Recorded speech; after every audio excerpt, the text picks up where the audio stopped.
ओम शांति। आज की तारीख है 9 नवंबर 2022। शुरू करते हैं आज के महावाक्यों का चिंतन। बाबा के महावाक्य जैसे धीरे धीरे हम सभी सुनते जा रहे हैं, उसमें कितने गुह्य राज जो हैं हमें पता चलते हैं। मुझे लगता है कि जैसे जैसे बाबा हमें गहराई में लेके जाता है, उतनी ही खुशी हम सभी की बढ़ती है। जैसे कहते हैं, खुशी का पारा जो चढ़ता जा रहा है, उतना ही अंदर से आनंद होता है, क्योंकि ऐसा लगता है कि हमारे कमाई हो रही है। जैसे कमाई का अर्थ क्या हुआ? जितने ज्यादा लाइट होते चले जाते हैं, वाइब्रेशन बढ़ती चले जाती है, और उसका असर वायुमंडल पर, संग रहने वाली आत्माओं पर पड़ता है। तो निमित्त बनते हैं हम उस भगवान के बच्चे कि वायुमंडल और वृत्ति का परिवर्तन होता है। तो ऐसी भासना होती है कि हमारी कमाई हो रही है। कर्मों की कमाई की बात हो रही है, स्थूल कमाई की नहीं।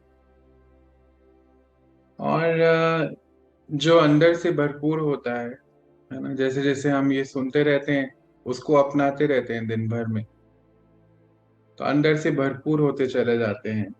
और अंदर से भरपूर होने के बाद बाबा कहते हैं कि बच्चे, आप बिना दिए रह नहीं सकते हैं, क्योंकि मास्टर दाता बन जाते हैं। और परमात्मा हम बच्चों को ईश्वरीय सेवा के निमित्त बना देते हैं। एक एक पॉइंट के डीप में हम जाते हैं, तो ये कार्य हम कर सकते हैं ईश्वरीय सेवा का। तो जितना हम एक एक पॉइंट को पर मनन चिंतन करेंगे, उतना ही स्टेबल होते चले जाएंगे, अचल अडोल जिसको कहते हैं। और आज के महावाक्य भी कुछ ऐसे ही हैं। हम ईश्वरीय नशे में आ जाते हैं, और हमारी सारी मान्यताएं जो भक्ति मार्ग से मान्यताएं आ रही थी, धीरे धीरे बदलने लगती हैं। अच्छा, उसमें भी क्या है कि पिछले 2500 साल से तो हम वेद शास्त्र ये सभी पढ़ते आए, भक्ति करते आए। तो आज अटेंशन भी है कि कहीं ज्ञान मार्ग में चलते चलते भक्ति मार्ग को अभी छोड़ा है या नहीं छोड़ा, ये भी चेकिंग करनी है हमें। ऐसा तो नहीं, क्योंकि भक्ति का तो क्या है कि हमारे वो मांगने वाले संस्कार जागृत होते हैं कि सुख दे दो, शांति दे दो, बच्चे का पेपर पास करा दो, शादी करा दो, ये मांगने के संस्कार होते हैं। परंतु बाबा यहाँ बोल रहे हैं, आप तो दाता के बच्चे हैं, मास्टर दाता है। तो देने वाले संस्कार यानी देवी देवताओं के संस्कार को आपको जागृत करना है। तो जैसे परमात्मा भी, जिसको हम सुप्रीम फादर कहते हैं, उनको उनकी श्रीमत पे हम जब चलने लगते हैं, तो एक नई जिंदगी, एक नई यात्रा शुरू होती है। आई एम श्योर आप सभी की अब शुरू हो चुकी होगी ये नई यात्रा। जैसे जैसे इस पर चलते हैं, स्टेबिलिटी बढ़ती है, और फिर संपूर्णता की ओर, यानी कि equal to God, next to God, ऐसी यात्रा पर हम चलते हैं, अपने आप को पावन पवित्र बनाते हैं, और देव पद की तैयारी करते हैं, देवी देवताओं के पद की हम तैयारी करते हैं। आज के महावाक्यों को अगर देखें, तो एक ही लाइन में उसको समराइज किया जा सकता है, वो है श्रीमत।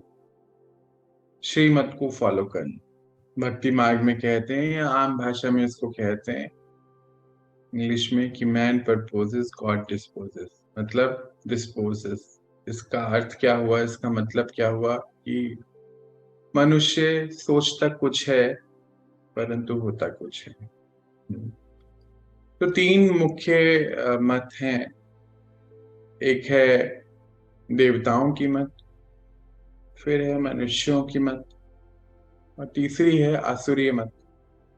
और अगर चौथी भी ले लें, जो कि वैसे मनुष्य मत ही है, शास्त्रों की मत, तो हमारे ये तीन चार मत जो है काम करती हैं। अगर देखें कि सतयुग त्रेता युग में हम देवताओं की मत में चलते हैं, देवी देवताओं की मत सुनते हैं, उस पर चलते हैं।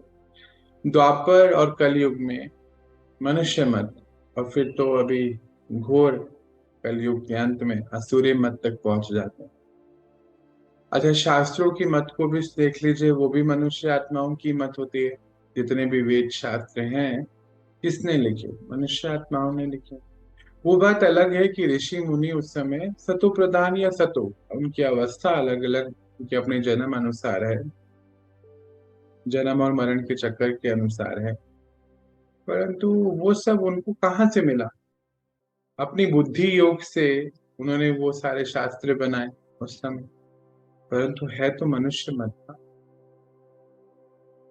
और आज का कितना स्ट्रॉन्ग बिलीफ सिस्टम बन गया वो। भगवत गीता में देखो तो परंपरा से ही चला आ रहा है, जैसे मतलब पीढ़ी दर पीढ़ी वही फॉलो कर रहे हैं। तो बाबा हमें जो है वेद शास्त्रों का सार सुनाते हैं। जितने भी हम महावाक्य सुन रहे हैं वो सार है उसका। क्योंकि बाबा कहते हैं कि वो तो बच्चे जो उन्होंने बुद्धि योग से पाया, ऋषि मुनियों ने, वो तो आटे में नमक के जैसा है। क्योंकि उस समय भगवान आता नहीं है। क्योंकि अगर तब भगवान द्वापर में आ रहा हो तो ये कलयुग तक तो पहुंचेगा ही नहीं, कलयुग नहीं आएगा फिर तो सतयुग आना चाहिए था ना। तो बाबा कहते हैं कि शास्त्रों पर चलते चलते अगर आप अपने आप को देखो तो कितनी गिरावट आई है ना। आज हम देखें बाहर की विकारों भरी दुनिया है। आज बच्चे बड़े कुछ सेफ नहीं है, अपने परिवार के साथ सेफ नहीं है। हम देखते ही है ना आज के हाल क्या है। तो शास्त्र पढ़ते पढ़ते तो बच्चे यहाँ तक गिर गए हैं। तो अगर हम चेक करें अपने आप को ज्ञान से पहले और ज्ञान के बाद अभी इस समय, तो अगर हम अपनी चेकिंग करें तो हम कितने लाइट और स्टेबल होते जा रहे हैं। शास्त्र पढ़ के कितने भटक रहे थे, और अभी जो है ज्ञान मार्ग में चलने से हमारी स्टेबिलिटी बढ़ती जा रही है, लाइट होते जा रहे हैं। तो पहले और अब की मान्यताओं में कितना परिवर्तन आ चुका है। मुझे लगता है कि आप सभी ने ये परिवर्तन अपने अंदर पाया है। पहले तो सत्य भगवान का परिचय नहीं पता था। हम वेद शास्त्रों में जरूर उसको ढूंढते रहते थे, और वेद शास्त्रों को ही अपनी हिस्ट्री मान बैठे। और उस वजह से कितना अनर्थ हो गया है पूरी जगह पर। देखो आज जो बच्चे हैं, यूथ हैं, वो कहते हैं देवी देवताओं के समय पे लड़ाई होती थी तो हम लड़ रहे हैं तो कौन सी बड़ी बात। उस समय ही पहले एक दो बच्चे आए हमारे यहाँ, उनसे बातचीत हुई, और पढ़ लिख के निकले हैं, गूगल का जमाना है। तो कहते हैं कि अगर कृष्णा की इतनी गर्लफ्रेंड थी तो अगर हमारी है तो क्या फर्क पड़ता है। ये हुआ ना शास्त्रों की मत पे चलना, और आज देखो कहाँ से कहाँ पहुंच गए। क्योंकि उसको अपनी हिस्ट्री मान बैठे, परंतु वो हमारी हिस्ट्री नहीं है, वो भी किसी ने लिखी हुई कथा है। जैसे आज हम पिक्चर्स देखते हैं तो क्या है, वो बनाए जाते हैं ना, स्क्रिप्ट राइटिंग होती है। तो उस समय वो लिखा गया ताकि हम उसमें से अच्छी चीजों को निकालें और देखें कि अच्छाई या बुराई क्या है, या बुराई पर अच्छाई की वजह। तो इतना ज्यादा उसको विस्तार में बना दिया कि बच्चे जो हैं आज के, या आज के जो लोग हैं, या पीढ़ी दर पीढ़ी वो उसको हिस्ट्री मान गए। तो परमात्मा ने आके आज हमें ये बताया कि बच्चे मैं जन्म और मरण के चक्कर में नहीं आता हूँ। पहले तो हम पतित पावनी गंगा को समझते थे, और गंगा में डुबकी लगा लगा कर सोचते थे कि शायद पाप जो है, पाप खत्म हो जाएंगे। परंतु जब बाबा ने बताया कि पतित पावन कोई जल नहीं है, पतित पावन मैं परमात्मा हूँ, परमात्मा पतित पावन है, उनसे जुड़कर ही हम अपने पापों को खत्म कर सकते हैं। तो जैसे अंदर से एक राहत मिल गई, कि एक जरिया मिल गया। नहीं तो कर्म कांड तो कितने करते थे ना। देखो हरिद्वार में या जितनी भी जो भी जगहें हैं, भरे पड़े हैं गंगा से नहाने की जगहें पूरी, पर पाप तो नहीं कट रहे। पाप ही तो उतने ही है। क्योंकि शरीर को तो नहला सकते हैं जल से, परंतु आत्मा साफ नहीं होती है, आत्मा का परिवर्तन नहीं होता। तो आत्मा का परिवर्तन तो बस योग बल से, योग अग्नि से, ज्ञान जल से ही हो सकता है। ये सारी क्लैरिटी हमें किसने दी? परमात्मा ने दी। जब ये पता चल गया कि जन्म मरण से न्यारे हैं भगवान, तो फिर पता चला कि श्री कृष्ण भगवान नहीं है, नहीं तो उसी को ही भगवान मान बैठे थे। हमारा भगवान से रिश्ता क्या है ये भी नहीं पता था। अब पता है कि हम वो हमारे पिता हैं, नहीं तो हम तो क्या सेवक दास दासी ये तो पढ़ते आ रहे थे ना। ध्यान से देखो जो आरती है उसमें क्या लिखा होता है कि आपके चरणों की धूल है, दास हैं, पापी हैं, कपटी, क्या क्या लिखते हैं। वो पढ़ते पढ़ते पढ़ते बुद्धि वैसे ही हो गई ना। सभी तो देखो आज पाप की दुनिया है, दुख की दुनिया है, छल कपट कितना बढ़ता जा रहा है, क्योंकि गंगा जल में स्नान तो करते, पर उससे तो शरीर साफ होता है ना, मति तो नहीं साफ होती है। तो पवित्र बनना, योगी बनना, जो बाबा ने हमें स्लोगन दिया, पवित्रता क्या है ये पता चला। नहीं तो कई लोग जो आज देखो ना, आज ओसीडी की प्रॉब्लम बढ़ती जा रही, बढ़ती जा रही है। उन्हें उनसे पूछो, क्योंकि बाबा ने एक रोल दिया काउंसलिंग का, तो बहुत लोगों से मेरी बात होती है। तो मैं सोचने लगता हूँ कि इनको क्या प्रॉब्लम क्या है, और एक्सपेरिमेंट भी होते हैं। तो एक बहन जो है वेस्ट बंगाल से आई हमारे यहाँ, कहती मेरे को ना बहुत ज्यादा लगता है कि मुझे नहाना चाहिए बार बार ही, बार बार बर्तन धुले हुए को मैं बार बार धोती हूँ, 4-5 बारी तो मैं टूथब्रश कर लेती हूँ, 6-7 बार नहा लेती हूँ। मैं बहुत परेशान हूँ, मेरी फैमिली इससे बहुत परेशान है। मुझे बहुत अजीब सा लगता है, मुझे बार बार ही लगता है कि मुझे नहाना चाहिए, घर को साफ करना चाहिए। तो गहराई में गए, जब पूछा उनसे बातें, तो समझ आया कि ये तो अपवित्रता का मतलब, ये दोष है बुद्धि का। ये अपवित्रता महसूस होती है, पर अपवित्रता होती क्या ये पता ही नहीं है ना। फिर कुछ प्रैक्टिसेस शुरू कराई गई, उन्होंने करी, और 40 दिन में ओसीडी खत्म हो गया। कुछ था ही नहीं ना, ओसीडी क्या है, कुछ भी नहीं था, सिर्फ एक छोटा सा बुद्धि का हेरफेर। शरीर को ही समझने लगे, पवित्र करने लगे, नहाना धोना, मन पवित्र नहीं है तो फिर शरीर क्या करेगा, वो तो सॉफ्टवेयर का काम है ना, आत्मा का काम है। ये किसने बताया, भगवान ने बताया। तो आज अगर हम लिस्ट निकालें अपने पहले के जीवन की और आज के जीवन की, तो सफाई कितनी हो चुकी है। हाँ, दिवाली की सफाई से बड़ी सफाई है जो परमात्मा हमारी कर रहा है। मुझे तो लगता है विश्व का सबसे बड़ा स्वच्छता अभियान चला रहा है वो। नहीं लगता आपको ऐसा? विश्व का सबसे बड़ा स्वच्छता अभियान भगवान आके इस समय चला रहा है, हमारे अंदर की सफाई कर रहा है। और आज की पूरी बात इसी पर है, श्रीमत पर चलना चाहिए। क्योंकि मन मत पर, मनुष्य मत पर और असुरीय मत पे तो हम चल के देख ही चुके हैं ना क्या हाल है आज बाहर, हमारे खुद के क्या हाल थे। तो ऐसी हमारी कितनी मान्यताओं का परिवर्तन जो है परमात्मा ने करा है। हमारे पिताजी, पापा, डैडी, डैड, कुछ भी कहिए, मॉडर्न से मॉडर्न नाम रखिए उनका, पर वो आकर उसने हमारे को लाइट बनाया है। आई एम श्योर आप सभी लाइट महसूस करते हैं। मुझे लगता है सबसे वंडरफुल रिसर्चर है वो। मैं तो कई बार सोचता हूँ बाबा को, बाबा इतना परिवर्तन आपने हमारे अंदर ला दिया, हर पॉइंट पे शिफ्ट करता है वो। बुद्धि हमारी मनमत के हिसाब से चल, वो शिफ्ट करता है, बच्चे ऐसे नहीं ऐसे करे, ये सही नहीं है।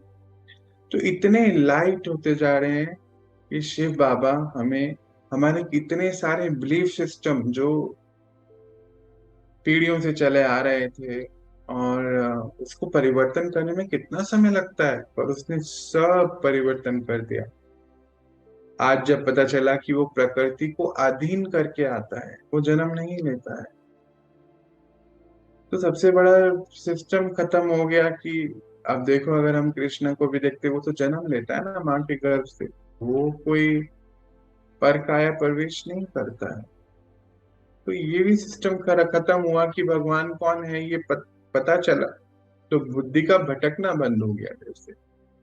और फिर बुद्धि एक जगह चलती, अपनी यात्रा पर चल पड़ती है, और अपने आप को संतुष्ट बनाने की, नहीं तो असंतुष्टि थी ना अंदर से, देखो तो चेक करो। आज बाबा कहता है कि बच्चे इस चीजों को समझो, कि अगर आपको ये समझ आ गया, ये पक्का हो गया कि भगवान जन्म मरण से न्यारा है, इस चक्कर में नहीं आता है, आज जन्मा है, सृष्टि रूपी मनुष्य झाड़ का बीज है, तो आपको कल्प वृक्ष पूरा समझ में आ जाएगा। ये समझ आ जाएगा कि आप कौन हो। अगर बीज परमात्मा है तो हम कौन है? हम आत्मा, उसके बच्चे ही तो है ना। तो आत्मा का निश्चय करो। आज भी बाबा कहते बच्चे इस मूल बात को बार बार समझो, अपने आप को समझाओ। ये बहुत इंपॉर्टेंट है कि मैं कौन हूँ और मैं क्या करने आया हूँ और किसका बच्चा हूँ। मैं कौन हूँ, मेरा कौन है, मेरा रोल क्या है, इस तीन चीज को समझ जाओ। इंपॉर्टेंट है, अंडरलाइन करो। मैं कौन हूँ? मैं आत्मा। मेरा कौन है? परमात्मा। क्या करने आया हूँ सृष्टि पर? इस समय श्रेष्ठ बनने के लिए। बस तीन चीज को याद रखिए, बाबा कहते। इसको स्मृति में रखिए कि मैं अपना परिवर्तन कर रहा हूँ। तो जब मैं श्रेष्ठ बनने आया हूँ तो यानी कि मैं झूठ से सच करने आया हूँ, सच की दुनिया में जा रहा हूँ। ये सारे परिवर्तन अपने आप होने शुरू हो जाएंगे जब ये तीन चीजें याद रहेंगी। तो बाबा ने आज हमें जो है बहुत बहुत अटेंशन दिलाए कि श्रीमत को फॉलो करिए, और तभी हमारी एक नई यात्रा भी शुरू होती है, परिवर्तन की यात्रा। पहले हम क्या सुनते थे कि कण कण में है भगवान। परमात्मा ने परिवर्तन करना कि नहीं, मैं कण कण में नहीं हूँ, मैं सर्वव्यापी नहीं हूँ, मेरे रहने का एक स्थान है, तुमने तो मुझे कहीं भी रख दिया। तो कण कण में भगवान तो बोल के सभी कुछ की पूजा होने लगी। आज तो देखो ना, पहाड़ों की, जानवरों की, पेड़ों की, किसको नहीं छोड़ा हमने, मनुष्यों की श्री श्री भगवान बनकर बैठ गए हैं, है ना। वो हमें पतित से पावन नहीं बना सकते हैं। हाँ ठीक है, उनका रोल है, अच्छी बात है। इस सृष्टि नाटक मंच पे सबका रोल है, बेहद का नाटक चल रहा है, परंतु वो भगवान नहीं है। ये तो क्लैरिटी होनी बहुत जरूरी है ना। और जैसी ही क्लैरिटी मिलती है तभी तो कहा जाता है भगवान को कि उसकी गत और मत सबसे न्यारी है, और तभी ये सुनकर ही हमारा महान परिवर्तन शुरू हो जाता है। नहीं तो क्या होती है, पूजा हम करते थे पहले, 1 घंटा 2 घंटा सुबह पूजा करी और दिन भर फिर सारे गलत काम करते थे। जब उसने हमें बताया कि आप आत्मिक धर्म में आओ, धर्म को कर्म में लाओ, कितनी वंडरफुल स्लोगन उसने हमें दे दिया। धर्म को कर्म में लाओ। नहीं तो हम क्या कहते थे, कर्म कांड अलग और कर्म दिन भर के कर्म अलग। सुबह जो पूजा करी वो अलग, और दिन भर जो मन करे वो करे, किया और बोला आटे में नमक तो चलता है, पर नमक आटा मिक्स नहीं हो सकता। नमक नमक है, आटा आटा है, और दोनों को मिक्स करे तो फिर दोनों की जो रियलिटी है, जो सच्चाई है, वो खत्म हो चुकी है। और नमक में आटा करते करते आज नमक ही हो गया, आटा नहीं, चले गया कहीं, यही हो गया ना आज। तो बाबा आज कहता है बच्चे इन चीजों को समझिए, सृष्टि चक्र को समझिए, इस समय को समझिए, और आप मेरे बच्चे हैं। इस मूल मंत्र को समझिए कि मैं आपका पिता हूँ, और अपनी बुद्धि को भटकाना बंद कीजिए। बहुत हो गया, आपने पूरे 63 जन्म बुद्धि को भटकाया है औरों की मत पर चल के। अब आप मेरी बात सुन लीजिए और अपनी बुद्धि को भटकाना बंद कीजिए। सिंपल सी बात कहता है। कहते हैं बच्चों को ये भी बहुत ही परेशान लगती है बात कि श्रीमत पे कैसे चले, ये श्रीमत सही है भी कि नहीं है। तो आज हम उसमें बहुत कंपैरिजन करे बाबा ने, आज हम इसके बारे में सुनेंगे भी। तो हमारा परिवर्तन जो शुरू हुआ वो होता ही इससे, जब हमें ये क्लैरिटी मिल जाती है कि हम कौन हैं, हमारा कौन है, हम यहाँ क्या कर रहे हैं, इस समय का क्या रोल है, बाहर ये सब चीजें क्यों हो रही हैं।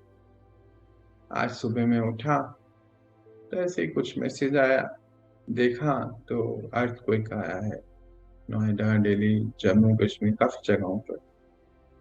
तो पहले जब हम थे, तो जब पता था, जब ऐसी कोई न्यूज सुनते थे तो मन में फिर भटकना होती थी कि ये क्यों हो रहा है। पर अभी पता है कि ये क्यों हो रहा है, तो कितनी शांति है ना अंदर से। मालूम है ये होना है, परिवर्तन होना है। क्यों? तो ये सब हम अगर गलतियां ना करें तो फिर भगवान के आने का काम क्या है? पहले गलतियां कर रहे थे तो भगवान आया और वो हमें सुधारने आए, तो रात दिन का अंतर हो गया ना इसमें। तो बाबा, आज तो बाबा ने बस बिल्कुल ब्लैक एंड व्हाइट, मतलब, और वो कह सकता है ना, अथॉरिटी है, उसको पिता है, हमारा बाप है।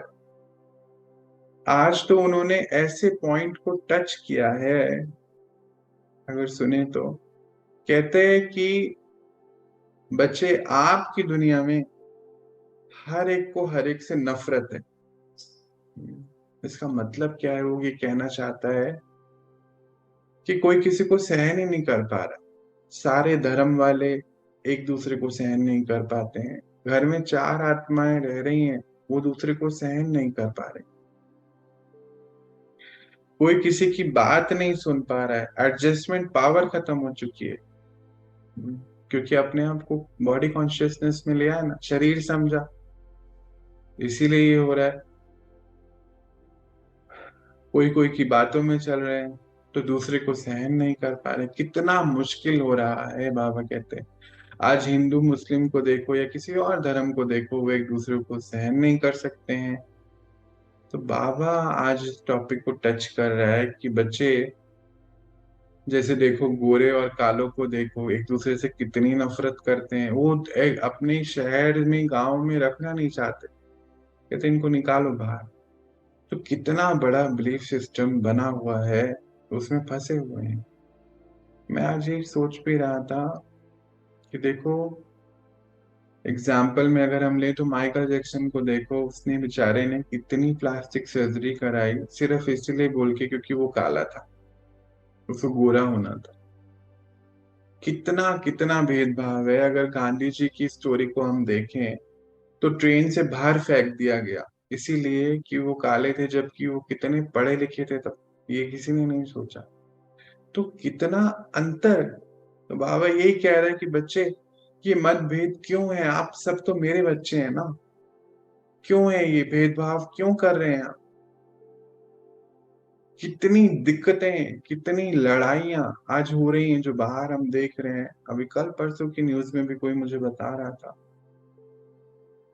कि कहीं किसी देश में सिविल वॉर्स जो हैं वो शुरू हो गए हैं, अंदरूनी लड़ाइयां। और अगर देखोगे, गहराई में जाओगे तो क्या है? धर्मों की लड़ाई है। धर्मों के नाम पर आज हम कितने डिवाइड हो गए हैं, क्योंकि सोच लिया वो हमारी हिस्ट्री है। देखो तो, क्योंकि बॉडी कॉन्शियसनेस के हिसाब से सोचने लगे। तो बाबा कहते हैं कि बच्चे, आप सब आत्माएं हैं, मेरे बच्चे हैं। समझो, कोई मनुष्य आत्मा भगवान नहीं है। क्योंकि हम मनुष्य आत्मा को देखते थे तो वैसा ही समझ रहे थे, और फिर इस चक्रों में आ गए। आज हम देखते हैं कि जो मैट्रिमोनियल साइट होते हैं ना, उसमें भी मेंशन होता है लड़की कैसी चाहिए, गोरी होनी चाहिए, काली नहीं होनी चाहिए। देखो जी, क्या हाल हो चुका है। और अब इतना नहीं पता, कर्म अनुसार जीवन साथी मिलना है। हम्म, और फिर मिल जाते हैं तो फिर सारी उम्र कॉम्प्लेक्स में रहते हैं। ऐसे केसेस मैंने देखे हैं कि सारी उम्र, हाँ, भाई या बहन एक दूसरे को कोसते हैं, परेशान होते हैं, रहना नहीं चाहते। मेरे खुद के पढ़ाई के समय के फ्रेंड्स में देखता हूँ आज कितने कितने बुरे हाल में हो जाते हैं। फिर काउंसलिंग करके उनको थोड़ा बहुत स्टेबल करते, परंतु आज हाल क्या है? सिर्फ बॉडी कॉन्शियसनेस की वजह से है ये सब। बाबा आज कह रहे हैं बच्चे, सिंपल सी स्टोरी है, जो बर्फीले देशों में रहते हैं उनकी स्किन का कलर गोरा होता है। जो थोड़ा ट्रॉपिकल क्लाइमेट में है, यानी कि सूर्य का प्रकाश ज्यादा आता है, उनकी स्किन का कलर डार्क होता है। साइंस आज कह रही है, एक रिपोर्ट में देख रहा था कुछ समय पहले की है, जो डॉक्टर्स हैं उनकी एक रिसर्च चल रही थी, कहते कि जो काले हैं उल्टा वो ज्यादा अच्छे हैं, बचे हुए हैं। क्यों? क्योंकि उनको स्किन कैंसर नहीं होता। एक मेलामाइन नाम का कोई उनका हार्मोन डेवलप होता है, उससे स्किन कैंसर नहीं हो सकता है। क्योंकि अभी सूरज के जो प्रकाश आ रहा है उसमें वो कहते हैं ना, कोई रेज आ रही है, मुझे नाम ध्यान नहीं आ रहा अभी, उससे यूवी रेज बोलते हैं, उससे स्किन कैंसर बढ़ता जा रहा है। तो वो डॉक्टर्स कह रहे हैं जो काले हैं वो बल्कि सेफ हैं, जो गोरे हैं वो तो उनको स्किन कैंसर होने के चांसेस बहुत ज्यादा है। परंतु बाबा कहता है ये तो सब कर्म अनुसार हो रहा है ना। हाँ। तो कितने मान्यताएं जो हैं आज सिर्फ इसी में ही है, जबकि भारत में भी देखो, अगर साउथ साइड देख लो या नॉर्थ साइड को देख लो, स्किन का कलर फर्क है।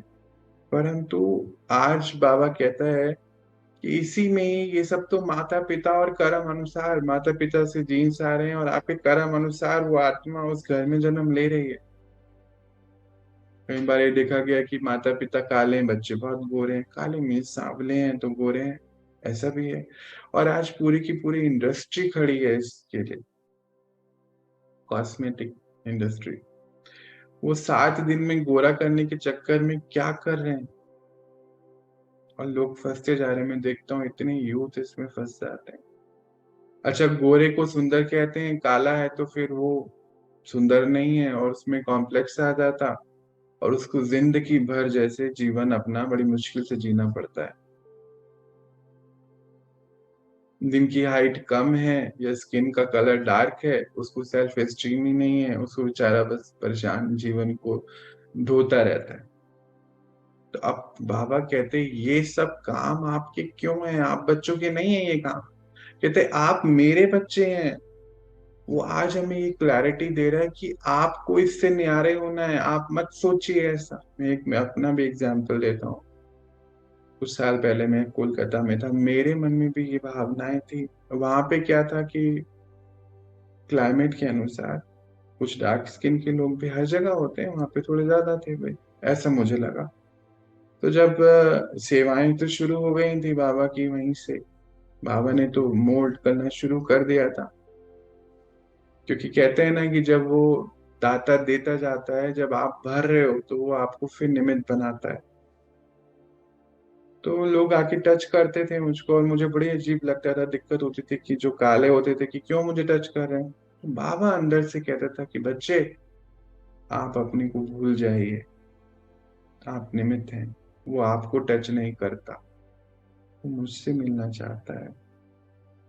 तो कैसे वो हमें एक सोच के सिस्टम से एक दूसरी सोच में लाता है। तो वहां से वो एक अंतर शुरू हो गया, महान अंतर का मंत्र शुरू हो गया कि नहीं, हम सब एक हैं। और वो दिन और आज का दिन कोई भी हमारे मिलता, एक ही नजर से सब एक ही जैसे, उतने ही प्रेम से। तो ये कौन कर सकता है ऐसा? परमात्मा के अलावा मुझे नहीं लगता कोई मनुष्य आत्मा की मत है ये। आप सोचो जरा कि भटक रहे हैं, और क्यों भटक रहे हैं? क्योंकि बॉडी कॉन्शियसनेस में मैं खुद भी आपके सामने ही हूं ना। शरीर मेरा मोटा था, चलो वो तो खुशकिस्मती है, कर्म अनुसार परिवार अच्छा मिला कि परिवार ने ऐसी मान्यता मेरे अंदर बनने नहीं दी। पर बाहर टीचर्स टीचर्स ने क्या बुरे हाल कर दिए थे सोच के। मोटा है तो बैठ नहीं सकता, मोटा है तो प्लेन में नहीं चल सकता। टीचर्स जो निमित्त है हमें पढ़ाने की, आज उनकी मान्यताएं क्या है? आई एम श्योर जो भी इस वीडियो को सुने उसको गहराई से सुनो। क्या कर रहे हो? तुम निमित्त हो, बच्चों के अंदर क्या डाल रहे हो? और ऐसे ही बाबा आज हमें कह रहे हैं कि आप निमित्त हैं अपने बच्चों के लिए। मान्यताएं क्यों ऐसी बना रहे हैं बॉडी कॉन्शियसनेस वाली? और जो बेचारा हाइट जिसकी कम है या मोटा हो गया या थोड़ा डार्क है, तो उसको लोग इग्नोर करते हैं, अवॉइड करते हैं। कितनी बड़ी प्रॉब्लम है। अच्छा, लड़की और लड़के का मतभेद है, हम भी तो सभी इससे निकले हैं। अच्छा, लड़कियां होगी तो लड़का चाहिए, और उसके लिए सारी उम्र भटकते हैं, पता नहीं क्या क्या करते हैं, क्यों करते हैं। बाबा कहते हैं हर एक आत्मा वंडरफुल रोल लेकर आई है, यूनिक है, बस आप उसके निमित्त हैं पालना के। तो सोचिए, माता पिता ही अगर ऐसा कर रहे हैं तो कितना बड़ा कर्म का खाता बना रहे हो साथ साथ। चेकिंग है ये आज हमारी। बाबा ने आज ऐसे ऐसे पॉइंट को टच किया है, अगर हम इसको गहराई से 10 बार सुनेंगे ना वीडियो, तब हम उससे बाहर निकल पाएंगे। हाँ, मुझे बहुत एक उदाहरण भी याद आया था यहाँ पर। जैसे महात्मा गांधी जी एक बार ब्रिटेन के महाराज ने बुलाया तो मिलने गए महाराजा से, तो कहले कैसे कपड़े पहन कर आए हो तुम, ये तो प्रोटोकॉल नहीं है। तो प्रोटोकॉल क्या होता है कि भाई सूट टाई ये सब पहनो। तो बोलते हैं विद ड्यू रिस्पेक्ट राजा, मेरे कपड़े सारे तो आप ही ने पहने हुए हैं इतने ज्यादा, तो आप कपड़ों पे क्यों जा रहे हैं, चरित्र पे जाइए ना, चित्र पे मत जाइए। वंडरफुल एग्जाम्पल है विवेकानंदा जी।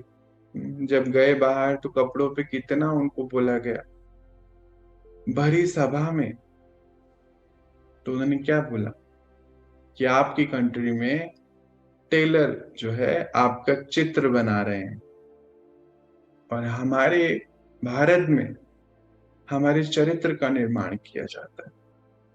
चित्र और चरित्र, चरित्र से चित्र बनता है, चित्र से चरित्र नहीं बनता। तो कितनी वंडरफुल बात है ये। तो बाबा आज यही कह रहा है कि बच्चे देह अभिमान से बिल्कुल न्यारे हो, आपको किसी से किसी की तुलना नहीं करनी है, अंडरलाइन कर लेंगे ये बात। और हमारा सारा जीवन तुलना में जाता है। कई बार ये सोचते हैं कि देखो हमें तो ये नहीं मिला, उनको ये मिला। बाबा कहते ड्रामा अनुसार जो मिल रहा है बच्चे उसमें संतुष्ट रहिए, आपका ये रोल है, आपको ये ऐसा ही निभाना है ना। तो इससे भी न्यारे हो गए ना। आज देखो हमारी बुद्धि कहाँ भटकती थी, इसी में तो भटकती थी। देखो उनको तो इतना, हमें नहीं, या हम ऐसे वैसे होता है कंपैरिजन। मेरे भी पुराने जीवन में था ऐसा कंपैरिजन, ऐसा थोड़ी कि आप ही के में था, मैं भी ऐसे ही तो था। शरीर को एक्सेप्ट ही नहीं कर पाता था। क्यों? माता पिता घर में लौकिक, दादा दादी उन्होंने तो बहुत हेल्प करी तो जीवन पूरा यहाँ तक निकला भी। नहीं तो स्कूल टीचर्स और बाहर के लोग तो बहुत क्रिटिसाइज करते थे, तो फिर क्या होता था, दिक्कत होती थी। पर परमात्मा ने सबसे पहले मुझे खुद को एक्सेप्ट करना सिखाया कि बच्चे नहीं, एक्सेप्ट कीजिए, ये कर्म अनुसार है। नहीं तो पहले तो दोष भगवान को ही दे रहे थे कि तूने ऐसा शरीर क्यों दिया, भाई मेरे भाई को तो पतला बनाया या बहन को पतला, मुझे क्यों। ऐसे तो हम भी करते थे ना, याद करो, मैं तो ऐसा करता था। मुझे लगता है आप भी ऐसा कहीं ना कहीं दोष भगवान को ठहराते होंगे दोषी। तो जब उसने बोला कि तुम्हारे कर्म अनुसार मिला है, इसको एक्सेप्ट करो, तो जब एक्सेप्ट किया कि कर्म अनुसार मिला तो कर्म को सुधारना शुरू किया। तो जब कर्म को सुधारना शुरू हुआ तो फिर नेक्स्ट चीज शुरू हुई कि शरीर ठीक होना शुरू हो गया। तो हुआ क्या एक्चुअली में, तो पहले भी मैंने ही किया, अभी भी तो मैंने ही किया, उसने गाइड किया। ऐसे ही हम सबको करना है ना। हमको भी यही करना है और कुछ नहीं है। करना हमको ही है। वो कहते हैं बच्चे जादू होने वाला कुछ नहीं है, तुमको करना है। पर मैं तुमको इस समय सिर्फ गाइड करता हूँ, यही मेरी ब्लेसिंग है। मेरे से कोई और आशीर्वाद सोचो ही नहीं मिलने वाला है। सिर्फ ये ज्ञान तुमको मैं दे रहा हूँ, मेरे साथ योग लगाओ और ठीक करो उसको, बस। अपने कर्मों को ठीक करो, सब चीज उसके रिजल्ट से आपको होनी है। और आज हम बच्चों के मन में, मैं देखता हूँ बचपन से कितने माता पिता अपने बच्चे के अंदर क्या क्या डाल देते हैं, उसी खूबसूरती में ही लगे रहते हैं। क्रीम लगाओ, पाउडर लगाओ, ये करो वो करो, और फिर बच्चे खूबसूरती, बुद्धि है ना, छोटी बुद्धि को वहां मोल्ड कर दिया। वो खूबसूरती में लगे रहते हैं, चित्र में लगे रहते हैं, और चरित्र तो सब आज भूले पड़े हैं कि चरित्र का निर्माण ही नहीं होता।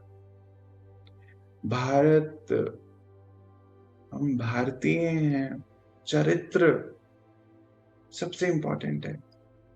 और बाबा ने आज कह रहे बच्चे चेहरे को तो सुंदर बनाते हैं, अंदर से तो क्या हाल है, काले हुए पड़े हैं। चेहरा गोरा अंदर काले, तो आज देखो ना बाहर की ये तो हाल है।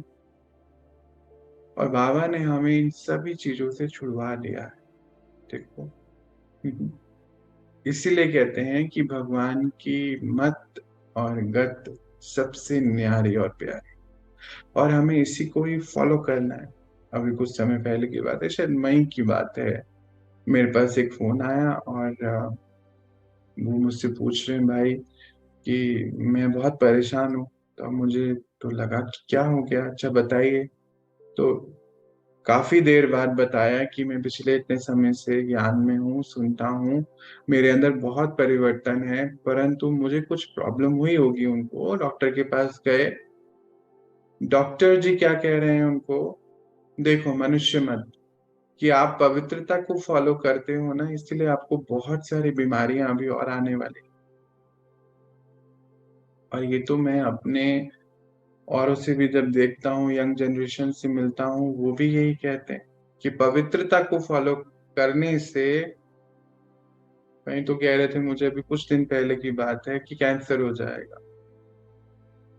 और हम ये बात सुन किसकी रहे हैं, एक मनुष्य आत्मा की। डॉक्टर है चलो मैं मानता हूँ, जो हद की सोचते हैं, उसको खुद को अपना ही नहीं पता। परमात्मा कह रहा है कि मैं आकर तुम्हें पवित्र बना रहा हूं, क्योंकि पवित्र दुनिया आने वाली है, रेडी हो जाइए। हम्म, है ना कितना बड़ा प्रॉब्लम। तो क्यों आई ये मत, क्योंकि वेस्टर्न कंट्री में सुखी रहने का मतलब है कि विकारों में आ जाओ। बी हैप्पी बी मैरी, ऐसे कुछ बोलते हैं, मुझे याद नहीं सेंटेंस, कहते खाओ पियो मौज करो और गलत काम करो। तो वेस्टर्न कंट्रीज का हाल तो हम देखते हैं ना, आज क्या है, जीवन साथी तो वो ऐसे चेंज करते हैं जैसे मानो कपड़े हो, है ना, ऐसे ही है ना, सुनते हैं ना हम। आज देखो वही सारी मान्यताएं भारत में भी आती जा रही हैं। तो आजकल हम क्या क्या देख रहे हैं, बच्चे जो हैं, जितनी भी ये चीजें आई हैं, सारे गलत इंटरनेट पर चीजें देखते हैं और अपने जीवन को बर्बाद कर रहे हैं। अभी एक सर्वे आया कि 98, पहले तो अभी 2 साल पहले 95% बोला था उन्होंने, आया 98% यूथ इंटरनेट पे 95% टाइम बर्बाद करते हैं। अभी इस आंकड़ों को देख लो, 98% यूथ इंटरनेट पे 95% टाइम बर्बाद कर रहे हैं। वो सब देख रहे हैं जो उनके जीवन में, जिसकी उनको जरूरत ही नहीं है। तो ये क्यों हो रहा है, जरा सोचो ना गहराई में। और आप सब अगर माता पिता बन गए हो या भाई बहन हो, किसी भी रोल में हो, तो निमित्त हो ना। बाबा यही तो कह रहा है, तुम मेरे बच्चे हो, तुम निमित्त हो। निमित्त का अर्थ ही होता है जिम्मेदारी बताने की। और बाबा यहाँ एक और बात कहता है कि निमित्त भी हो, पर बालक सो मालिक भी हो। वो भी अभी हम देखेंगे क्या है इसका अर्थ आज का।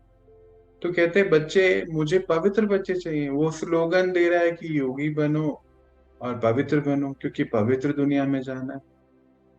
तो हमें समझना चाहिए बहुत गहराई से कि हमें किसकी मत पे चलना है। किसी मनुष्य आत्मा की मत पे चलना है, जो हद में सोच रहे हैं, जिनको पिछले जन्मों का कुछ पता ही नहीं है, या उस परमात्मा की मत पे चलना है जो बेहद का पिता है हमारा। उसने हमें ये ज्ञान दिया। अभी कुछ समय पहले की बात है, एक भाई से मेरी बात हो रही थी। काउंसलिंग का बाबा ने रोल दिया, तो बहुत लोगों से बात होती है। तो कहते हैं मुझे डॉक्टर कह रहा है कि ना आपको वाइन पीनी है रोज, क्योंकि आपको हार्ट की प्रॉब्लम है। कहते हैं मैंने तो कभी नहीं पी है, मैं कैसे पीऊँ इसको, मुझे नहीं पीनी है। तो फिर थोड़ी उससे बात हुई, तो मैंने बोला वाइन कैसे बनती है। और मुझे भी नहीं पता थी पूरी बात। तो भाई कह रहे कि अंगूर से बनती है। मैंने कहा हाँ चलो ठीक है, अंगूर से बनती है। तो उसमें होता क्या है, वो क्या कहना चाहते हैं डॉक्टर, कहते हैं उसमें ना कुछ एंटीऑक्सीडेंट होता है। अब मुझे भी नहीं पता एंटीऑक्सीडेंट क्या होता है। तो मैंने कहा ये एंटीऑक्सीडेंट कहाँ से आया होगा। तो कह रहे किससे, अंगूर से बनती है। तो अंगूर से आया होगा। तो फिर मैंने कहा तो अंगूर खा सकते हैं ना। तो क्लियर हो गया ना बुद्धि एक सेकंड के अंदर, अंगूर खा सकते हैं ना, अगर वहीं से आ रहा है तो वही खाना चाहिए। तो ऐसे आज हमारी मान्यताएं मनुष्य मत पर चल के, डॉक्टर कह रहे हैं एग खाइए, नॉन वेज खाइए। क्यों खाइए, क्या चाहिए उसके अंदर से, प्रोटीन चाहिए। अच्छा प्रोटीन किस में होता है, कि वो बोलता है सबसे ज्यादा इसमें होता है। पर देखिए प्रोटीन तो दालों में भी होता है ना। प्रोटीन तो और कितनी चीजों में हो सकता है, अगर हम अपने को ध्यान से ढूंढे समझे।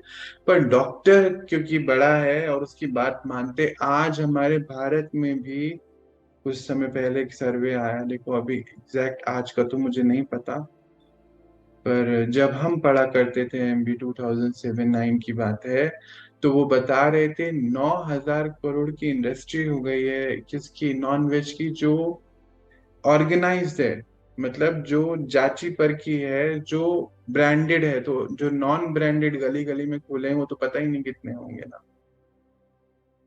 बीमारियां देखो कितनी बढ़ गई हैं। आज हम ये वायरस देखते हैं ना, वो कहाँ से आ रहे हैं, कोविड कहाँ से आया, सब हिस्ट्री जानते हैं ना, नॉनवेज। और फिर भी उसको छोड़ने को तैयार नहीं है। हम्म। तो आज और क्या हम करते हैं, साइंटिफिक बोलते हैं उसको, साइंटिफिक बोल के किसी को भी कुछ भी कहते हैं और फिर वो मान लेते हैं। मुझे लगता है कि भगवान जो हमें सिखा रहा है इस समय, सबसे सच्ची सुंदरता हमारी दैवीय गुणों की है, दैवीय गुणों की धारणा की है, सिंप्लिसिटी। आज हमारी लाइफ को कितना सिंपल बना दिया। और मेकअप, यही तो हमारा मेकअप है, सिंपल रहना। परमात्मा ने हमें कितना कुछ दे दिया है। बाबा हमारी बुद्धि को कैसे निकाल रहा है कितनी चीजों से, कि बच्चे मनुष्य मत से न्यारे हो, मनुष्य मत से न्यारे हो, मत सुनो उनको, ईश्वरीय मत पर चलो, फॉलो फादर, तो आपका कल्याण हो जाएगा। अभी कितने मतलब काउंसलिंग में हम करते क्या है, हम उनसे सारी बात सुनते रहते हैं, सुनते रहते हैं, सुनते रहते हैं, और फिर उनकी सोच को शिफ्ट कर देते हैं। क्या करते हैं, सोच का दोष ही तो होता है, सोच को शिफ्ट करते हैं। जैसे वो ओसीडी वाली बात आई अभी, कि क्या है कि मुझे लगता है कि गंदा है, मैं गंदी हो रही हूँ, बार बार नहा रही हूँ, बर्तन बार बार धो रही हूँ, मतलब गंदी मीन्स आप अपवित्रता, कि हाँ ऐसा ही है। तो आप अपवित्रता क्या है, मन की आप अपवित्रता है ना। अभी वो क्लासेस में नहीं आ पाती बहन, पर रेगुलर वीडियो फॉलो करती है, बात करती है, कभी कभी मैसेज पे भी। मैं दवाइयां छूट गई, पिछले 13 साल से ये बढ़ता ही जा रहा था, छूट गया। मेरा बाबा ने मुझे कैसे ऐसे यूं पकड़ के बाहर निकाल दिया। सच में अगर हम अपने जीवन में सोचें ये सारी चीजें, तो हम बहुत बाहर आ चुके हैं। हम्म, अपने लिए ताली बजा दीजिए आज, ताली सच में हम सबको बजानी चाहिए, कि वो निकालने वाला वो पिता, उसने हमें कहां से खींच खींच के निकाल के बाहर खड़ा कर दिया, सोच के दोष से बचा दिया। तो विश्व का सबसे बड़ा काउंसलर कौन हुआ, कोई तो हुआ ना। हम्म, क्योंकि कोई भी महावाक्य कुछ भी सुन लीजिए, उसमें आपको आपकी प्रॉब्लम का समाधान मिल जाएगा।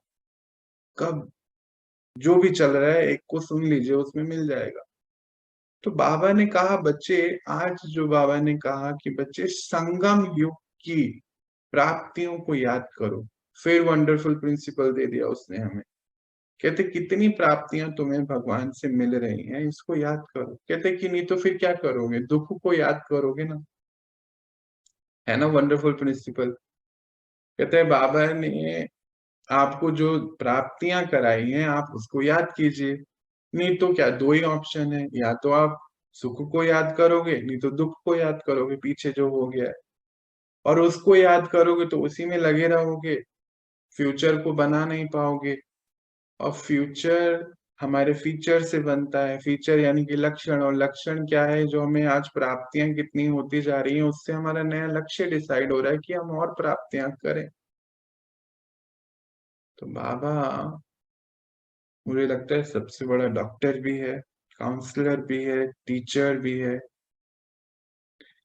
कहते हैं बच्चे दो ऑप्शन है ना आपके पास, या तो दुखों को याद करते बैठे रहो, या जो आज भगवान से आपको प्राप्तियां हो रही हैं उसको याद करो। अभी देखो आज हमारा फोकस जो है दुखों पर ज्यादा है। आज मेरे पास इतनी कॉल, अभी संडे को भी मेरी किसी से बात हो रही थी बहन से, कहते मुझे रोने लग गई, बहुत डिप्रेशन हो गया है। तो डिप्रेशन क्या है, अगर उसकी गहराई में गए तो क्या है कि जो पीछे हो गया है उसको बार बार ही सोच रहे हैं, उसके ऊपर ब्रेक नहीं लगा पा रहे हैं, क्योंकि अच्छा सोच नहीं पा रहे हैं। तो बार बार ही नेगेटिव सोचने से मन की स्थिति कैसी हो जाएगी ना। आज फोकस क्या है, नेगेटिव सोचने पर है, that is called depression. Depression कुछ है थोड़ी। अच्छा, WHO बोल रहा है कि भाई 5, पहले 10 में से 1 को था, अभी कहते हैं 5 में से 1 को है, अभी कहते हैं कि विश्व की सबसे बड़ी बीमारी है। उससे फिर शुगर, हार्ट प्रॉब्लम और ये ब्लड प्रेशर बढ़ता जा रहा है ना। आज देखो आप सभी भाई बहने निहारे हो गए ना इन बीमारियों से। क्या करा आपने? क्या किया ये बताओ? कुछ तो नहीं किया, सिर्फ उसकी श्रीमत को फॉलो करा ना। क्या उसने, क्या लिया उसने आपसे? कुछ तो भी नहीं ना। सिर्फ यही तो कहता है ना, बच्चे योगी बनो, पवित्र नहीं बन सकते क्या? बाप है हमारा, उसकी नहीं मानेंगे तो किसकी मानेंगे? शरीर के बापों की तो मान के देख ली ना, उसकी भी मानो ना। अब अंत समय आ चुका है और महापरिवर्तन का इस समय का सबसे बड़ा समय जो है यही है। और परिवर्तन आएगा कैसे? परिवर्तन करने की शक्ति बढ़ेगी कैसे हमारी? जब ये हम समझ जाएंगे कि दुनिया का अब जो भी चीज हमें नजर आ रही है वो अब नहीं रहने वाली है। इसको समझना पड़ेगा क्योंकि परिवर्तन होना है। तो क्यों नहीं हम, ये भी शरीर रहना नहीं है, वैसे भी हम देख ही रहे हैं, तो क्यों नहीं हम परिवर्तन कर लेना अपना? क्या क्या कह रहे हैं? ये तो कह रहा है सुनो और करो। तो जो अच्छे से अच्छा, मतलब हमें इतनी गाइडेंस दे रहे हैं, उसकी बात को हमें जरूर मानना चाहिए। तो बाबा से हम पूछते कि बाबा ये जीवन में और अच्छा क्या है? कह रहे बच्चे ये संगम युग की प्राप्तियां हैं, इसको याद करो और इस प्राप्तियों का अनुभवी बन जाओ, बढ़ाते चले जाओ, रुको नहीं, बढ़ाओ बस इसको। तो फिर जैसे वो डिप्रेशन वाले होते हैं ना, उनसे पूछो आपके जीवन में कुछ तो अच्छा होता होगा ना। कह रहे कुछ अच्छा नहीं हो रहा है मेरे जीवन में। क्यों? फिर मैं उनसे पूछता कि आप खाना खाते हो? कि हाँ जी खाना खाते हैं। कपड़े पहनते हो? हाँ जी पहनते हैं। चलते हो? हाँ जी चलते हैं। तो ये अच्छा नहीं है क्या? बहुत सारे लोग हैं जिनको खाना भी नहीं है, कपड़े भी नहीं है, चल भी नहीं पाते, परंतु तुमको तो ये पता है ना, तुम कर पा रहे हो ये सब। आज यूथ, छोड़ो बड़े छोड़ो छोटे, सब विकारों से होने की वजह से कितनी दिक्कतें हैं। अभी एक न्यूज में देख रहा था, कोई बता रहा था मुझे, कुछ समय पहले की बात है। एक छोटी सी बच्ची, 11 साल की, और पूरा का पूरा उसके पिता, उसका भाई, उसके मामा, उसके दादा, सब ने उसके साथ दुष्कर्म किया है। अभी ये कहाँ से आया? ये सोच कहाँ से है? ये विकारों से तो है ना सोच, और कहाँ से? देखो कितने बुरे हाल है। तो एक स्टडी वो आते कहते कि ना, जो बहनें पवित्रता को फॉलो कर रही हैं उनको ब्रेस्ट कैंसर हो जाता है। डॉक्टर की स्टडी है। अच्छा, फिर उनसे डिटेल में फिर कुछ समय बाद फिर से स्टडी आई कि नहीं नहीं उस वजह से नहीं होता, वो तो किसी को भी हो सकता है। तो बाबा ने बताया ना, कर्म अनुसार हो रहा है, वो इस चीज से नहीं है। आप बच्चे पवित्र बनो। तो बहुत से लोग जो हैं इसी में ही फंस जाते हैं कि क्या करें क्या नहीं करें। और आज हमें देखो बाबा ने कितना सुखी बना दिया ना। तो आज हमारा होमवर्क क्या है कि हम लिस्ट निकालें, कि लिस्ट बनाएं कि संगम युग में हमें कितनी प्राप्तियां इस ज्ञान से हुई हैं। तो बाबा कहते हैं बच्चे प्राप्तियां की लिस्ट निकालो और प्राप्ति स्वरूप बनो। कितना सिंपल सा प्रिंसिपल है, इसको बस अपनाओ। परमात्मा ने बताया उसको करके चले जाओ ना। अपना क्यों हमें सोचना है? और बाबा ने कहा आज जो हमें बिल्कुल लास्ट में जो इंस्ट्रक्शंस दी बाबा ने, कि बच्चे किसी भी मतभेद में नहीं आना है। आपको आपको नहीं आना चाहिए, क्योंकि आप भगवान के बच्चे हैं, आपका कार्य सेवा करना है। जरा भी आपके अंदर कड़वापन नहीं होना चाहिए। विश्व की हर आत्मा मेरे बच्चे, वो कहता है मेरे बच्चे हैं। भगवान के बच्चे मतलब आपके भाई हैं, आत्मिक और कॉस्ट्यूम के रूप में भाई बहन है। बस इतनी अटेंशन देनी है। बाबा कहते हैं बच्चे डिफरेंस ऑफ ओपिनियन तो होगा और रहेगा, क्योंकि आप सब अलग अलग हैं। आपकी भिन्नता में ही आपकी एकता है। आप सब भगवान के बच्चे हैं। और इसीलिए आपको किसी से भी नफरत नहीं करनी, किसी से भी कड़वापन नहीं होना चाहिए। ये कड़वापन को रिप्लेस करो, मीठे होने चाहिए। अंडरलाइन, डबल अंडरलाइन कर लेंगे इस बात को। कड़वेपन को रिप्लेस कर दीजिए, आप बच्चे मीठे होने चाहिए। बाबा ने कहा इसका एक ही सॉल्यूशन है कि आप मालिक बनकर राय दो और बालक बन जाओ। तो मालिक और बालक क्या है? मालिक मतलब जब हमें कुछ चीज नजर आ रही है, जैसे अभी आप निमित्त हो अपने परिवार के, तो कोई चीज नजर आ रही है तो जरूर उनको राय देनी है कि देखो मेरे हिसाब से ये मुझे सही नहीं लग रहा। मालिक बनकर। और बालक बन के, इसका अर्थ क्या हुआ? मालिक और बालक में बैलेंस। मालिक हम अपनी कर्म इंद्रियों के हैं और बालक परमात्मा के हैं, ये तो स्लोगन है। मालिक बन के राय देना मतलब वो सीन आपके सामने आया तो आप निमित्त हो, रिस्पॉन्सिबिलिटी है बताने की। और बालक बनने का अर्थ ये है यहाँ पर कि जैसे बच्चा कोई राय देता है, अगर उसकी बात नहीं सुनी जाती तो उसको बुरा नहीं लगता है। बाबा कहते बच्चे आज आप अपने परिवार से भी लड़ रहे हो, इसीलिए कि मैंने तुम्हें बोला, तुमने मेरी बात नहीं मानी। बच्चे बैलेंस में आ जाइए। तो बाबा ने कहा कि वर्तमान समय सभी को जो भी अविनाशी खुशी की आवश्यकता है, आप हम जानते हैं ना, बाहर खुशियों के साधन तो बहुत अपना लिए पर खुशी तो नहीं है ना, क्योंकि विनाशी साधन है ना। तो अविनाशी खुशी ढूंढ रहे हैं। तो बाबा तो कहते हैं, बहुत ही कड़ा शब्द यूज करें कि भिखारी हो गए ना सभी। तो बच्चे आप कौन हैं? आप दाता के बच्चे हैं, आप खुशी के सागर के बच्चे हैं। तो सबको खुशी देना आपका काम है। अंडरलाइन करेंगे आगे की जो जो सेंटेंस में पढ़ता जा रहा हूं कि खुशी देना आपका काम। तो जो भी संबंध संपर्क में आए उसे खुशी देओ। कोई आपके पास आकर खाली नहीं जाना चाहिए, इतना भरपूर संतुष्ट आपको उसको बनाना है। अंडरलाइन करेंगे, संतुष्ट बनने से पहले हम खुद को संतुष्ट आज ही बनाएंगे। आज का होमवर्क है, कल तक नहीं जाना है, कल बाबा कुछ और ले आएगा नया। आज ही संतुष्ट, ड्रामा प्लान अनुसार जो घर मिला उसमें संतुष्ट हो जाइए। ड्रामा प्लान अनुसार जो कपड़े मिले उसमें संतुष्ट हो जाइए। ड्रामा प्लान अनुसार जैसा शरीर मिला उसमें संतुष्ट हो जाइए। ड्रामा प्लान अनुसार जिस समय जैसा भोजन मिला उसमें संतुष्ट हो जाइए। ड्रामा प्लान अनुसार अगर कोई बीमारी आए तो उसमें भी संतुष्ट हो जाइए, क्योंकि कर्म अनुसार आ रही है। ड्रामा प्लान अनुसार जिस शहर में रहना चाहते थे उस शहर में नहीं रह पा रहे हो तो भी संतुष्ट हो जाइए, क्योंकि जहां पर भी है परफेक्ट है ये ड्रामा, वहां आपको होना ही है, कर्म है हमारे। हम्म? तो इसको समझ जाएंगे तो संतुष्ट हो जाएंगे, और खुद होंगे तो दूसरों को कर पाएंगे ना। जो हमारे पास होता है तो वही दे सकते हैं।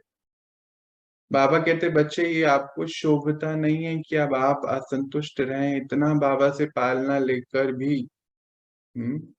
तो हर समय देखो कि मास्टर दाता बनकर कुछ दे रहे हो। अंडरलाइन करेंगे, कुछ दे रहे हो, खुशी दे रहे हो। जितना दूसरों को दोगे उतना दुआओं के पात्र बन जाओगे, और दुआओं के पात्र बनते ही आपका पुरुषार्थ सहज बनता जाएगा। अंडरलाइन करेंगे, डबल अंडरलाइन इस बात को दोबारा से। हर समय देखो कि मास्टर दाता बनकर कुछ दे रहे हो। क्या दे रहे हो? सबको खुशी और संतुष्टि दे रहे हो। तो जितना दूसरों को देंगे उतना सबकी दुआएं आपको मिलेंगी, और दुआओं मिलते ही आपका पुरुषार्थ सहज हो जाएगा। सहज, कोई एफर्ट नहीं है। तो हमें इस बात की चेकिंग करनी है। तो अगर आज की हम पूरी बात देखें बाबा की, तो पूरी बात में एक ही लाइन मुझे आती है, absolute obedience to supreme father. Supreme authority जो कह रहे हैं उसको बस मानो, क्योंकि ये हमारा बाबा कह रहा है। हमारा पिता, डैडी, पापा, बाप, जो भी कहो, वो कह रहा है। और कोई भी पिता अपने बच्चे को गलत नहीं दिशा दे सकता। और वो तो लौकिक पिता की बात हम सुनते हैं, वो तो पूरे विश्व का बेहद का पिता है। वो हमें कोई गलत बात नहीं कहेगा। तो उसने कहा है, उसको मानो, बस सिंपल है। सारी चीजों से बाहर आज ही निकाल लीजिए अपने आप को। आज जो जो बातें हुई, किसी से लड़ाई झगड़ा नहीं करना है, मतभेद में नहीं आना है। सबकी सोच अलग है। बाबा ने बोला डिफरेंस ऑफ ओपिनियन रहेगा, सबकी सोच अलग है बच्चे, क्योंकि यही भिन्नता में आपकी एकता है, ये रहेगा। और फिर बाबा ने कहा आपके अंदर कड़वापन नहीं होना चाहिए, आप भगवान के डायरेक्ट बच्चे हैं, मीठे होने चाहिए। आप निमित्त हो जहां पर भी हो। तो बालक और मालिकपन का बैलेंस अंडरलाइन करेंगे इस बात को। अगर सामने दृश्य है तो जरूर राय देनी है, बस पर राय को वो माने, इस पे नहीं रहना है। राय दी और न्यारे, जैसे वो हमें राय दे रहा है, रोज रोज दे रहा है बिना छुट्टी, हम माने ना माने, है ना। हम सारी बातें तो देखो, आप सब अगर अंदर चेकिंग करो, मानते हो क्या? फिर भी वो रोज देता है ना राय। तो राय देनी है। फिर बोला आप दाता के बच्चे हो, तो दाता के बच्चे सबको खुशी देने वाले हैं, संतुष्टता देने वाले हैं, संतुष्टता देने वाले हैं। ये आपका काम है सबसे बड़ा। तो जिससे भी संबंध संपर्क में आओ, सबको खुशी दो, भरपूर करो। जो भी आपके पास आए वो आपसे खाली हाथ ना जाए। जब दोगे तो दुआएं मिलेंगी, आप पात्र बनेंगे दुआओं के। और फिर आपकी जो है ये यात्रा बहुत अच्छे एफर्टलेस चलती चले जाएगी। अंत में बाबा ने बोला अच्छा। और अच्छा का अर्थ हम सभी जानते हैं कि बच्चे, अब तो आप ये सब जान गए हैं, और अब आप कर ही लेंगे। और हमारा भी सच्चे साथी, उस पिता परमात्मा, हमारे बेहद के बाप के लिए बहुत बहुत शुक्रिया। शुक्रिया बाबा कि आपने हमें ये ज्ञान दिया। हम इसके स्वरूप आपको बन के दिखा। ओम शांति। सभी को ओम शांति।